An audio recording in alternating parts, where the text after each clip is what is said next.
Airport, railway station पर भजन करने पर सम्मान, लेकिन किसी कोने में नमाज पढ़ने पर एफआईआर। स्कूलों में रेलवे स्टेशन पर भीड़ भजन कीर्तन कर रही है, लेकिन अगर मुसलमान कहीं पर नमाज अदा कर ले तो कुछ गुंडों को परेशानी होने लगती है। वो मारपीट करने पहुंच जाते हैं। कभी कभी तो ऐसा लगता है कि भारत को जबरदस्ती बांटा जा रहा है।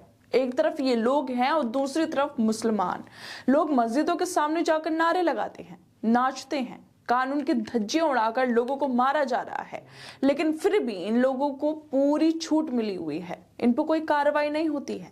देश को धार्मिक आग में झोंका जा रहा है, जहां पर पढ़े लिखे लोगों को नौकरियां नहीं है, लेकिन धर्म के नाम पर पागल जरूर बनाया जा रहा है। दरअसल सोशल मीडिया पर कर्नाटका बीजेपी लीडर सीडी रवि ने एक वीडियो साझा की। ये वही भाजपा के नेता हैं जो तिरंगे झंडे को, देश के झंडे को तालिबानी झंडा बोलते हैं, लेकिन फिर भी ये आराम से बाहर घूम रहे हैं। इन पर कोई कार्रवाई नहीं हुई है। खैर, इन्होंने अपने ट्विटर हैंडल पर एक वीडियो साझा की जिसमें साफ देखा जा सकता है कि कुछ महिलाएं एयरपोर्ट पर भजनों का जाप कर रही हैं और सब लोग वीडियो बना रहे हैं, साथ में खड़े होकर भजन भी गा रहे हैं, जिस पर सीडी रवि ने लिखते हैं कि सनातन धर्म और उनकी गौरवशाली संस्कृति को प्राउडली प्रतिष्ठित करने के लिए हमारी नारी शक्ति को सलाम। ये वहां पर बड़े गर्व से बता रहे हैं कि कैसे महिलाएं सनातन धर्म की संस्कृति को आगे बढ़ा रही हैं। लेकिन अगर कोई मुसलमान एयरपोर्ट पर कोने में कहीं नमाज पढ़ ले तो ये फौरन खतरे में आ जाते हैं। बड़े बड़े ट्वीट करके लोगों को बताते हैं ये कोई नमाज पढ़ने की जगह है और ना जाने क्या क्या लिखने लगते हैं। लेकिन अभी नहीं, यहाँ पर संस्कृति याद आ रही है। अब आपको एक और वीडियो दिखाते हैं जिससे आपको अंदाजा हो जाएगा कि कैसे कुछ लोगों की भीड़ आम लोगों को परेशान कर रही है। रेलवे स्टेशन को घेर कर खड़ी है, वहां पर नारे लगा रहे हैं, मगर ये लोग भी रेलवे स्टेशन पर संस्कृति को आगे बढ़ा रहे हैं, इसलिए इन पर भी कोई कार्रवाई नहीं हो रही है और किसी को कोई दिक्कत भी नहीं है। ये वीडियो लखनऊ के चारबाग रेलवे स्टेशन की है। स्टेशन में राम भक्तों की भीड़ नारे लगा रही है, भजन गा रही है। भारत में एक तरफ ट्रेन में राम चालीसा का जाप किया जा रहा है, वहीं दूसरी तरफ नमाज पढ़ने पर एफआईआर दर्ज की जाती है। भारत में स्कूल में पूजा की जा सकती है, भजन कीर्तन की आजादी है, लेकिन लब पे आती दुआ बन के तमन्ना मेरी पढ़ने पर प्रिंसिपल को सस्पेंड कर दिया जाता है।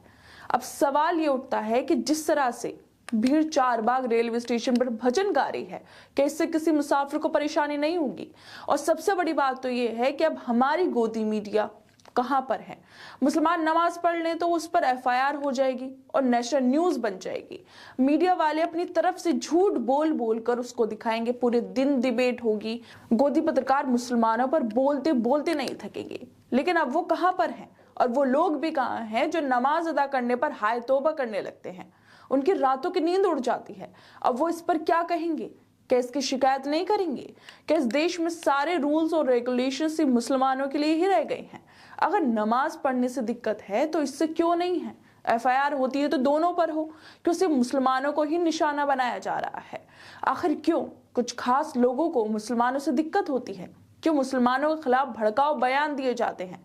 इसके बिना तो उन्हें नींद भी नहीं आती है। आखिर ऐसे लोगों पर कार्रवाई क्यों नहीं होती है?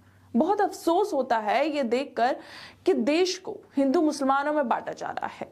दोनों धर्मों के बीच राजनीतिक फायदे के लिए खाई बनाई जा रही है और इसमें पूरा पूरा साथ मीडिया दे रहा है।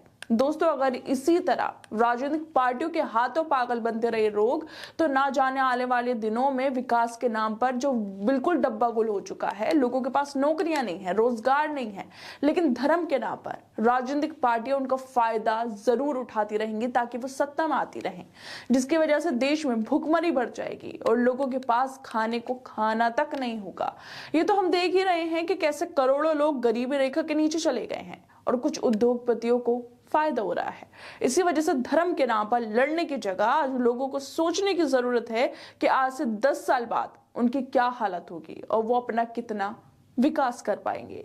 खैर दोस्तों, आप लोगों को क्या लगता है इस वीडियो पर? हमें अपनी राय जरूर दें और बाकी तमाम खबरों को देखने के लिए जुड़े रहिए हमारे साथ।